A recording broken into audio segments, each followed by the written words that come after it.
Hey, now it's Anthony with A&A, and today I'm bringing you guys a cop story. Let's get right into it. This story is a sad one. I don't think I've ever told this story to anyone, but let me get started. It was 2010. I want to say maybe June or July, and I was part of this unit called Precinct 5, and it wasn't an actual precinct, that was the name of the unit. And we was like a street crimes unit. We did a lot of proactive policing. Uh, this particular day, we had to work, and we had to work on an off day, is what it was. And so usually when they make us work on an off day, we pretty much take it easy on that day. We don't do too much. We don't get into much stuff. And this particular day was our commander's birthday. So we all go to Walgreens and we get we get a card, birthday card. And we always gonna sign it and put our name, put some money in it and give it to our commander. So while we was at the Walgreens, all of a sudden we kept hearing negative contact, and we kept continue to hear a dispatch calling the officer's call sign, and the officer didn't respond. And she continued to call him until she finally said negative contact, and she started calling, supervisors and things like that. A negative contact is when an officer fails to answer his radio. Usually it's because maybe the officer's asleep, maybe his battery's going dead on his radio, maybe the radio was turned off and he forgot to turn it back on. It's noisy in the environment that he's in, or or he might have bumped it to another channel. So his negative contact, and so some of the officers at the Walgreens decided, let's go and find this officer, see if everything is okay. And because it was kind of abnormal, usually within minutes, the officer's found, but I want to say maybe an hour has went by. So the officers are on the radio with the dispatcher trying to find out his last location, and once they find it out, they head their way. I want to say maybe 2 or 3 of them went out there, maybe a little more, and the rest of us stayed behind. So when they get out there, they see a big scene. Is people out there looking for this officer already. So they radioed for us to come, and we're on our way out there, and they were told to leave, and the officers that was en route were told to turn back around and do not come out here. So we didn't understand why at the time, but a little backstory. The officer that is missing had a suspect, and he was taking the suspect to the city jail.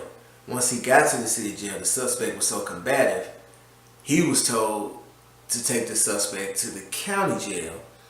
Now, the city jail is not an actual jail, it's just a holding facility. They hold inmates there, they round enough of them up, and then they take them to the county jail to be housed. So while the officer was en route to the county jail is when he ended up missing. So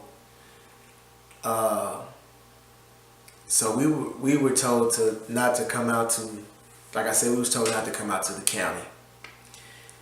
And reason being, we didn't understand this at the time, but after the fact, we found out that the reason why we was told not to come out there and told to leave was because we were out of jurisdiction, and which makes a lot of sense now. But when you're upset, stuff like that don't make sense to you. So we okay, let me try to see. So you know, you have officers heading back to the city, and you have officers that were in the city that was heading out to the county who was turned around and, you know, per orders not to go out there. So all of a sudden, we hear our commander get on the radio and tell all of us to go back, to come back to the county. So we turn around, we all get out there. You know, that big scene, you got the helicopter in the air shining a light through the woods. You got the sheriff department out there on ATVs going through the woods looking for this guy. So we found out the story through other officers that he was transporting the suspect to the county jail, and the suspect started complaining that he was hot. The officer lets the window down so that the suspect can get some air. During that ride, the suspect was able to move his hands that was cuffed behind him to the front. And when the car stopped at the light, he reached out, opened the door, and ran. The officer gave chase. And during the chase, the suspect got away, but the officer was missing. And so that's what we had to work with. So we out there looking around. You got people in the woods. You got, you know, helicopters up in the air and everything. And they found this. They all of a sudden hear on the radio, they have found the suspect. Okay, they got the suspect. So we like, well, wow, they got the suspect. Then the officer shouldn't be too far behind. So they asked the suspect, like, you know, where's the officer? And, you know, me, I assumed that maybe the officer ran so far into the woods and it got dark and he just couldn't find his way back. He just got lost. And that's all I thought. And maybe his radio the battery might have died. And he's not answering his cell phone because it's in the patrol car. So, you know, trying to be reasonable here. So, front door. So we're looking around. We're looking. And we still haven't found them. So I'm like, well, let me go check the gas station. I checked the gas station. They don't see it. They haven't heard anything. It was a Sonic's hamburger place right there. So I go there. I ask people. One of the waiters there tells me that she saw the officer chasing the guy, and they went into the ditch. And she saw that the suspect came out the ditch, but the officer never left the ditch. So I'm like, wow. So I said, okay. So I give that information on the radio, and I head towards the ditch. So and at the time, you know, we had heavy rains, days before, so the ditch was filled with water. So look, we started looking through the ditch, and we've already looked through the ditch before, but we didn't find anything. And we looked through the ditch again the second time, and then we found the officer. Pulled him out of the water. He was dead. He had a bullet wound, you know, near his nose eye area, like right up in here. I can't remember which side, but, you know, right up in here on either side. So, I mean, that really shook me up, because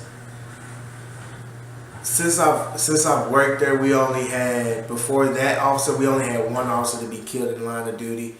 I seen him around. I didn't really know him, and I didn't see him die, you know, and I didn't see his body. So it didn't affect me the same way that this one did. I actually seen this guy's body. I helped pull him out the water, you know, with other officers.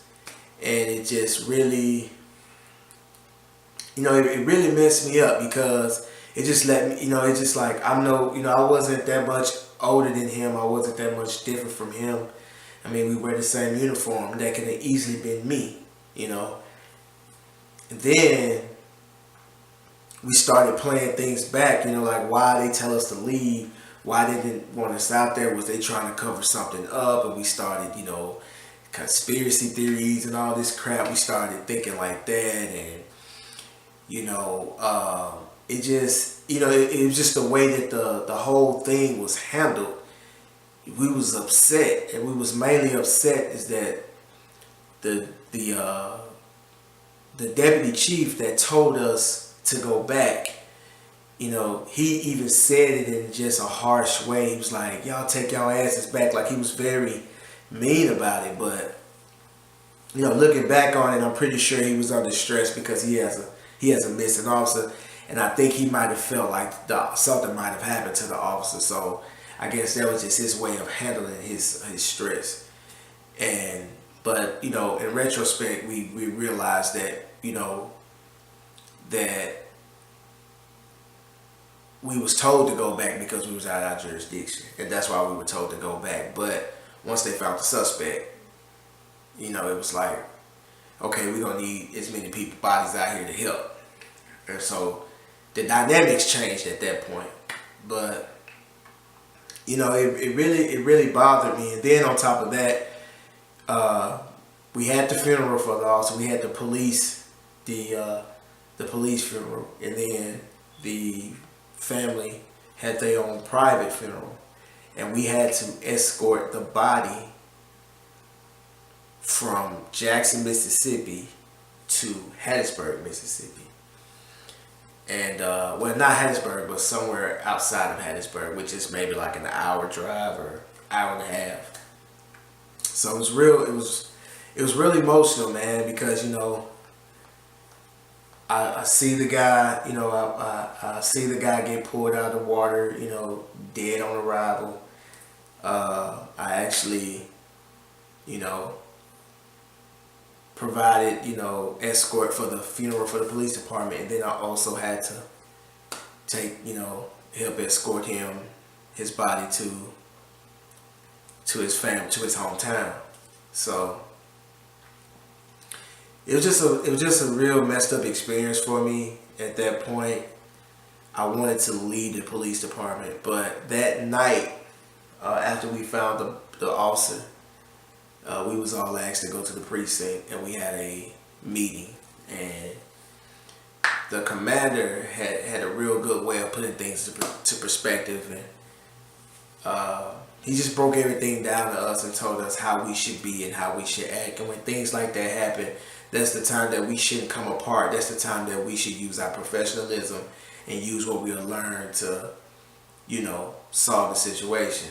Because, he was like, if it was any of you guys out there that was in that ditch or dead, you will want your fellow officers to hold together and able to, find a suspect if need be, or solve the case if need be, or whatever there is to do. You want to have your mind together so you can do a good job. And it was a lot of emotions, man. It was a lot of yelling, I was screaming. It was crazy. And I hope I never have to go through that again. And that's what I got for you guys today. Didn't really like telling you guys that story, but I'm doing these series to get this stuff off my chest, and there will be more to come. So I see you guys in the future.